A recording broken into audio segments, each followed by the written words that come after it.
up, you guys? Thanks so much for clicking on the video. My name is Leah, and let's recap and review Real Housewives. This is season 14, episode 19, part 2 of the reunion. It was mid. It was low-key low tier, but it was very mid, like very across the board. But let's get into it. All right, y'all. So let's get into the spicy corner before we get into this mid reunion. So first things up is Miss Marlo Hampton. I can take or leave Marlo, but I'm gonna give you your props when you do something that I think is commendable and should be like celebrated. So it was released like September the 15th. I saw this picture online and I did some research and I'll put the article below. But it's titled RHOA star Marlo Hampton's Fashion Room Law Archives lands wardrobe deal with Netflix for upcoming film. And this was dated September the 15th, 2022. That's a big deal. That's a big deal. Even if you don't like Marlo, like this still is a big deal.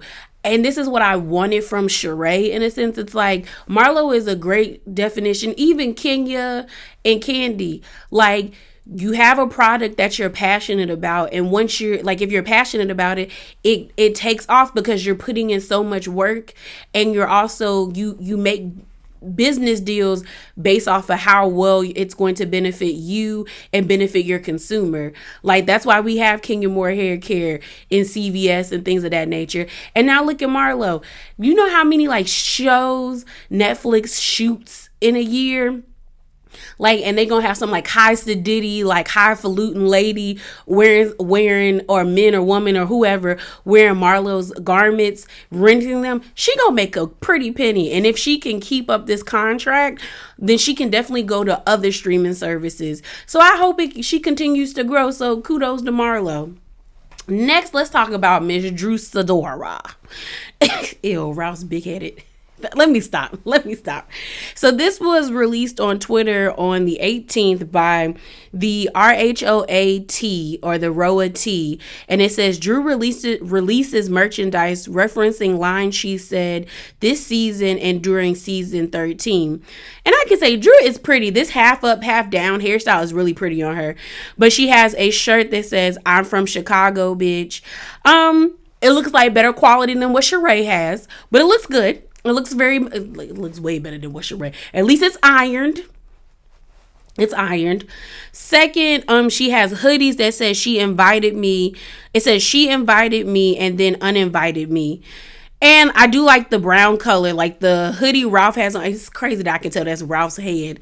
But the hoodie Ralph has on, I think is really cute, that brown color. And even the hunter green. No, that wouldn't be hunter green. I feel like that'd be like that's a forest green that Drew has on. Honestly, I don't think any of her lines have been iconic, but Drew has stands. So I ain't gonna hate on that because, everybody, I have said this all the time. Even the worst people the worst of the worst has fans. So if you have a fan base and you want to sell to them, who am I to be like, don't get your coin? But that's what Drew is up with Drew. Now on to some Potomac stuff. And this tickled me. So during the actual, the release of this episode, they did a Potomac promo. I think it was like maybe 15 or 30 seconds long. I feel like it was 30. Yeah, it's about 30 seconds long, or maybe like 25 seconds long. And baby, this picture of Giselle's confessional look with the skunk. And mind you, I have better synthetic wigs with the skunk in it than what Giselle has on her head. I don't know who told Giselle this was cute. And this is the problem when you give people too many chances and don't correct them. There's no, this is the thing. It reminds me of what they always said on RuPaul's Drag Race. You're resting on pretty. Is there anything else? There is no denying that Giselle is not a beautiful woman. Giselle is very pretty. But when you don't invest in it, in a good wardrobe and a good stylist, this is what we get. And it's horrid. And I feel disrespected. So Wendy, Candace, and Karen had a few things to say. So Candace said this. Candace says, I think the network has a responsibility to step in when our interview looks are criminally offensive because my God, today. Come on, Candace. Come on. Then Karen said, you gotta love her skunk hair design and all. And then Wendy said, see, I told y'all this season was going to be a mess. She know better. She know better. She know better. I don't know why Giselle did this to herself. I oftentimes think Giselle does these things to keep us talking about her. Because why? Because I know if Giselle saw this on another person, she would drag. So why does she think it's okay for herself? But let's get off of Potomac and move over to this mid reunion. Okay, so like I said, I felt like the reunion was very mid to like borderline low tier. And this review is not really going to be like scene by scene. I'm just going to talk about things that stood out to me. And yeah, we're just going to talk about things that stood out to me since I'm the one reviewing it. So we open up. Oh, and I found out online, I don't know how true it is, but it's been going around, you know, the Atlanta Housewives like fandom and streets that, excuse me. Allegedly everybody got a contract. Like everybody got a contract, and they might be trying to find like a new friend of the show.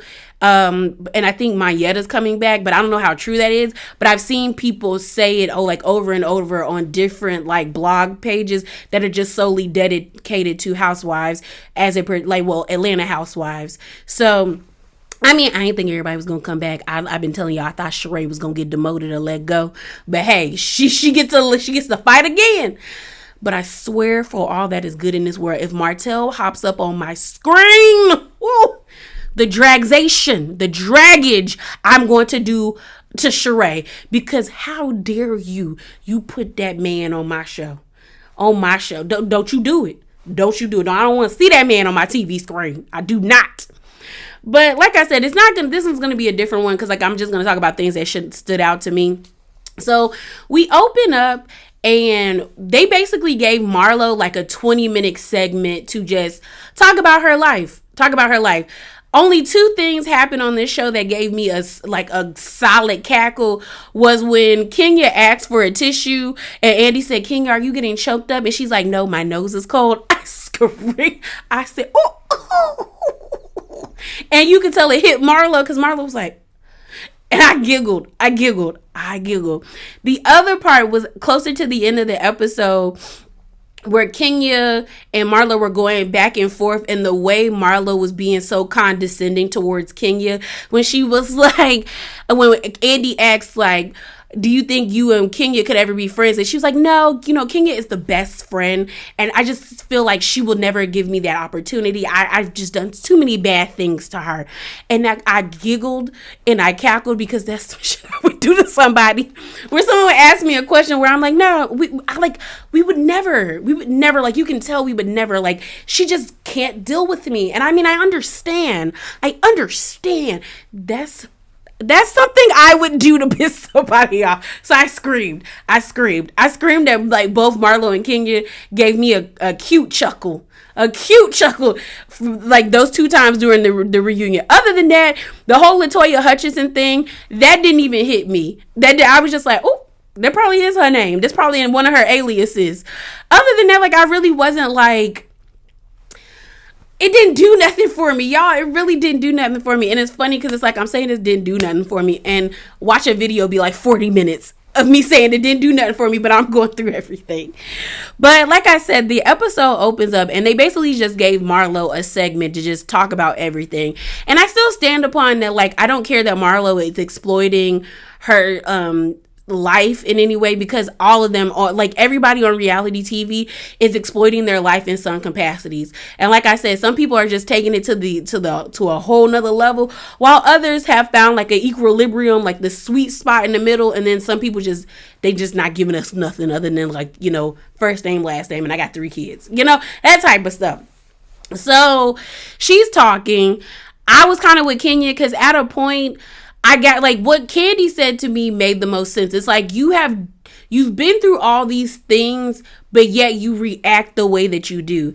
They asked Marlo about the whole boys thing, and I still think that she could take a break. I think that she worded it completely wrong, because like I've said in many of my reviews, I go on TikTok and you hit parent TikTok, moms and fathers or even caregivers are in their comments or like making videos about how they just want their kids to go away for like a week or like a weekend so they could just take a moment and breathe and not be overwhelmed. And to her credit, when Marlo said, like, what would you rather me do? Beat them? Like I had to switch it up. I just don't think Marlo handled it in the correct way. And she didn't. Like you didn't need to kick them out. You should have sat them down and explained to them, like, I just need a moment. Like I need a moment. I am not where I need to be so I can be the best for y'all because y'all deserve somebody that really cares for you. In a month, y'all be back. I will be in therapy and I will get my life together and I will be better. And that's what Marlo says. She says she going to therapy. She got a life coach and now she's really talking to the boys, that's all she can do. I know a lot of people feel like Marlo shouldn't have the boys. And granted, I'm kind of part of that. But I also understand that who else would take them?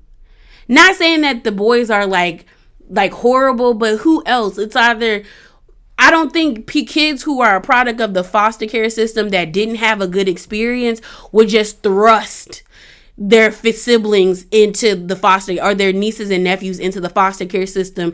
Even if they're not the most fit to take care of them, they would still try to do that. And that's what Marlo is doing. We have a lot of family members, like we all do, have family members or know people who have taken in kids that they probably should have never been the ones to take care of because they didn't want them kids to go to the foster care system and because they felt like this would be the best thing for them. And I think that's what Marlo is doing. I mean, I don't got kids. I'm not taking nobody else's kids because who am I? I get annoyed with the slightest inconvenience when it comes to children. So I wouldn't do it, but I can't knock somebody else who's doing it. I just feel like Marlo has come to a point where she can't keep using her past and her trauma to justify her antics because, ma'am, you're 46. Like, the way Marlo acts and stuff like that, or the way she uses her trauma and her past, it would be okay for somebody like in their 20s and low-key in their like mid-30s. Like once you hit 36, I guess for me, I'd be like, you're an adult. Chill out. You know what I mean? But when you're younger, yeah, but like you're almost 50. You got 4 years before you become 50. Like you kind of look at Marlo like, do you still want to stay here? Like, do you want to stay here in a constant state of turmoil? Because when you look at Marlo, you do see somebody who is insecure, who overcompensates by being loud and sometimes and oftentimes wrong, and who is vying for like the cool girls' approval. Like Marlo wants to be clicked up with Candy and Kenya. Like she wants that because she sees them as people who are successful. But the moment she feels like they're rejecting her, it's like guns a-blazing. She is like spraying everybody. And it's like you can't come back from those things. Like the things that you say, like you can be cordial with somebody, but like I said in my last video, she has lost their trust. She's lost their trust and now she has to work very hard to even build like a small bridge with them.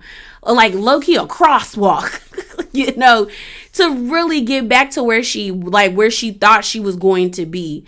And that's just what it is. That's really what it is. Even when, I thought it was sweet when Kenya shared about like Dancing with the Stars and about how Dancing with the Stars meant a lot to her because her grandma used to take her to like the rec center and that was like their thing. So her grandma being able to see her because, she just always wanted to dance with her. It just meant a lot to her. And I thought that was sweet. And they were all talking about how there was a light in Kenya. And there really was. Like Kenya seemed very airy doing Dancing with the Stars. I hope she's still doing dancing because you don't even have to do Dancing with the Stars to be dancing at like a rec center or like a dance club or something like that. Like it seems like that's something that she really enjoyed that brought her some peace. But you could tell the farther away we got from her days on Dancing with the Stars, Kenya just became over it, dealing with Mark. We find out she's still married to Mark, but like it's only because they need to like they're waiting to get like a court date so things can be finalized and stuff. And it's just like the only reason why I'm talking about Kenya is like they keep constantly bringing up this comparison about how they're like Kenya and Marlo have the same story, and it's like they really don't, but they do. Like they both were unwanted in a sense from their mothers, but the difference is Kenya was insulated. Like her grandma took her in. Aunt Sherry, I think that's that lady name, she has that relationship with them. Marlo kind of just been out here on her own, kind of feel like flailing about.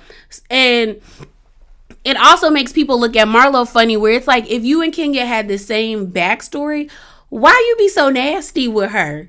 And yes, Kenya has said some crazy things. Like that one person says, how come it's okay for Kenya, or like one of the questions was, how's it okay for Kenya to say out of pocket things, but it's not okay for Marlo?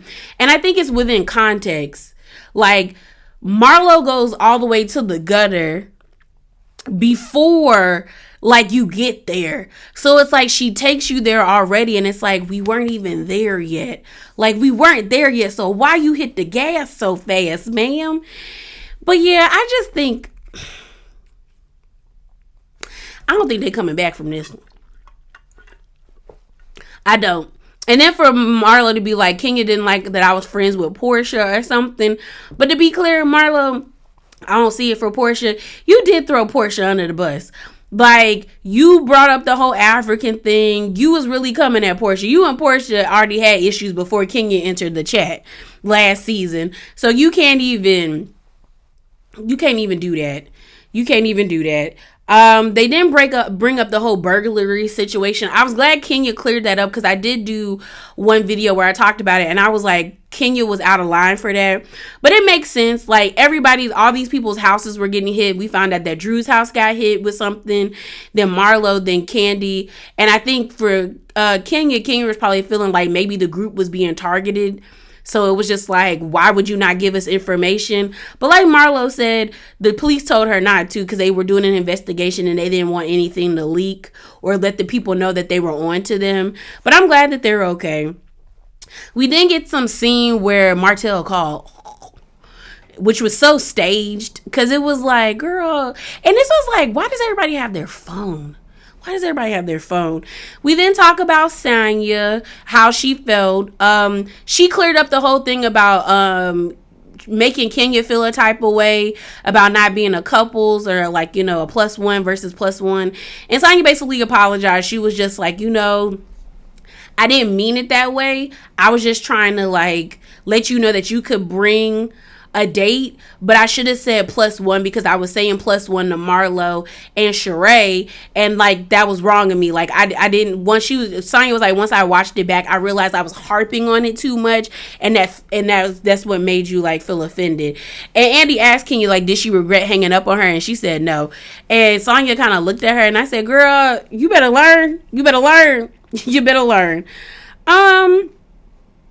We then get the whole Drew versus Sonya, and then Drew versus Sheree. So let's move on to that. So we talk about Sonya and about how, like, her doing her first season. They asked her, did she enjoy it? She said yes. She's like, it was a lot harder because her first show was just about her family.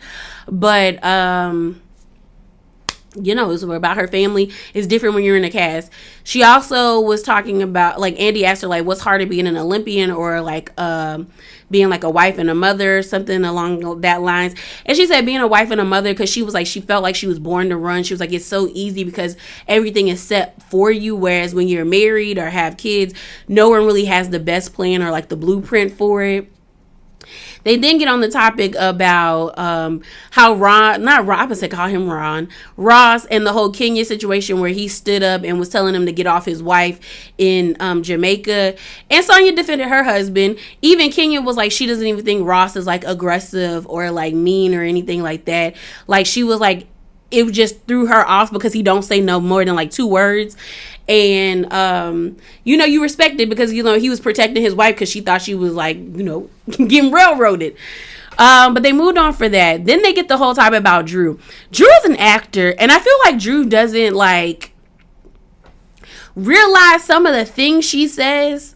Like, I think sometimes it doesn't click, or she forgets her lines, because she basically did tell Sonya, you should have a baby. Like, as a wife, that is your duty to have a baby, because a man can't have a baby. But then to try to like make it seem like, oh, because Drew has health ailments, that like that's where she was coming from, and then to be like paint Sonya in this light, like, oh my god, you were coming from like my medical history. Girl, shut up. You basically sat there, and then they even played it back, because I watched that clip of you on Watch What Happens Live, basically saying like, if you don't have a baby for your husband, he'll find somebody else that will, which is stupid, because it takes more than us just wanting to agree on the fact to have a kid to have a kid. So I was just like, Drew, just own the fact that you sounded like a ditzy Dora. You sounded stupid. And I feel like Drew forgets the character that she's playing, because her eyes are just like I think she forgets. I really do think she forgets. I think she forgets the character that she's playing. We then have this moment where Sheree and Drew are going back and forth about Anthony. I think it's on some low shit for somebody to record a conversation. And if I was everybody that was sitting on that couch, oh, it would be the constant side eye to Drew. Anytime you need to record a conversation, and I'm like, did Anthony even know? Even though I think Anthony is annoying but like, did he know he was being recorded? Like, if he knew, that's different, but if he didn't know, that's some snake shit. Y'all just was mad about Snake Gate season 12, where y'all thought it was on some snake stuff, when Nene was going around saying that there was a recorded conversation about what Cynthia said or what someone said. So I'm just kind of like, do the rules not apply to everybody? Because I was looking at everybody. I was like, somebody needs to say something. Because now I'd be like, I would never call Drew. It'd be text message and voice notes only. Because I want, like, so I can record you at the same time. But basically, they got on Anthony. Someone asked about, like, Sheree having Anthony in her phone as the assistant. And then they start talking about the whole gay rumors as it pertains to Ralph. So Drew pulls out the phone, and Anthony basically said like he didn't know what Sheree was talking about. That like I ain't never called you gay. Sheree just needs a storyline. She always doing this, and this. So as the recording is playing, you got Sheree FaceTiming Anthony, and he was legit on FaceTime, and he just rebuffed that. Anthony goes where the wind blows. And then Drew was trying to make it seem like she is so appalled that he did that because she paid his car note. Basically trying to put it out there that like, he broke Dusty and I paid that man's car note. So how dare he be online with you trying to act like he didn't say what he said. And my thing with Drew is, on the fact that you were being messy. It'd be different for me, and I could somewhat get with Drew at times. Y'all know I sometimes would get with Drew at times. But the issue is, you did go around telling everybody, well, Anthony is telling me she don't pay this. Anthony is telling me she don't pay that. Da-da-da-da-da-da. And you had that lady's number. And then Drew was like, well, no, that happened before the whole thing at La Archive. And even if it did, the moment you got her number, you should have told her, and you didn't. You held that in your back pocket because you wanted to have something to say, and you wanted a storyline. It did both of y'all favors, but just like, let's just own it. And then it like the episode kind of like cut off, but you got Sonya was like, I was with Sonya when Sonya was like, oh, this guy is something else. Because he literally basically doubled, like he lied. Like, well, yeah, like he lied, I guess. You have the recording of him saying that he never said that to Sheree, that Ralph was gay, and that Sheree just needed a storyline. And then he flipped it when he got on FaceTime and said that Drew needs the storyline. And you could tell Andy was over it, because he hit that, like, hit the end button on that FaceTime real quick. He's like, thank you. And I don't blame him. I don't blame him. I really don't blame him. The whole LaToya Hutchinson thing happened when Kenya and Marlo were going back and forth. She was saying Marlo's a liar. Marlo was saying Kenya was a liar and that she's evil for even bringing that up. Because I guess that might be one of her aliases, or was her name some time ago and she got her name changed. Or maybe that is a part of her name. Who knows? I don't care, because it really didn't do nothing for me. Kenya pulled out an old read about Marlo Square Reader, which is never going to hit like the first time she did. Because when she first did it, it was like, oh. She hit the nail on the head. This time it just didn't hit. Like I said, I thought the reunion is mid. Like, I feel like we could move on to Potomac and Salt Lake City, because at this point it's not giving what y'all think it's giving. I'm finding out that everyone got like a peach or got their contract back. It's going to be interesting. I think they should stick with this cast, because I think the issue is when we keep going back and forth about these things, we start to lose. I think the fandom needs to realize, constantly changing the cast and not letting them grow together, we begin to lose. Like, y'all see what's happening with Real Housewives of New York. They had a group of ladies that they thought that they were going to come. It was a multicultural cast, and allegedly they scrapping that, or they're rebranding it as like Ladies in Paris. Not like the show, the new show, like Girls in Paris, is gonna be like Girls in New York, because that group didn't mesh well, because they really weren't friends and they really didn't know each other, allegedly. So this is my thing. I know y'all don't like Marlo. I know y'all don't like Sonya. I know y'all don't like Sheree. I get it. We get it. Leah gets it. But at this point, we need a cast that's going to grow. And they're not getting rid of Candy until she feels like she wants to go. They're not going to get rid of Kenya. And they have 3 OGs, 3 OGs and 3 newbies. They're not going to get rid of that dynamic. So I feel like if you don't want to watch it no more, then don't watch it, Find something else. But if you go and watch it, stop complaining. Just buckle up for the ride. If it give you motion sickness, take your Dramamine and move on. But yeah, y'all, that is it. That is all. Remember to be bravely authentic, and drop down in them comments below. Deuces.